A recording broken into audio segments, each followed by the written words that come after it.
Morning, didiskarte ulit tayo, biyahe tayo. Honda FB yung gagawin natin. Tara, biyahe na tayo. So ayan, touchdown tayo. Ito yung client natin. Honda FD, gagawin natin siyang 9 inches Android. Tara, baklasin na natin to. Madali lang naman to baklasin. May part lang dito sa ilalim na screw sa ilalim. Ito, dito. Bubuksan nyo to, tapos may tornilyo yan sa ilalim.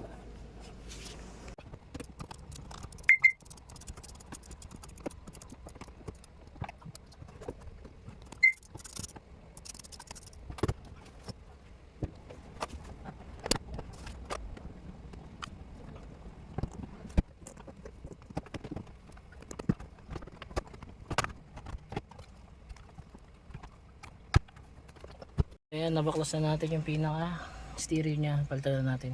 Ayan, tapos na tayo mag-install ng ating 9 inches Android. Ito, ayan, sa Honda FD. Ayan, ito yung inabili ni Bossing, yung may Apple CarPlay and Android Auto. Tapos may reverse cam na rin yan. Ayan. Dali natin. Sa mga gusto po mag-avail, drop message lang. Takbo ko na kaya, kuha na ng tanse. Ito mga kadiskarte, third client natin ngayon. Kanina pangalawa na bara, ito BIOS naman. So baklasin na natin to ng mabilisan lang, ganito lang yan. Ayan. Ito, tapos na tayo mag-install ng 10 inches Android dito sa Toyota Vios. Ayan. Kasama pa rin sa package yung reverse cam. Ayan. Sa mga gusto mag-avail, drop message lang, direct message lang for better and faster transaction. Gumana, Bossing.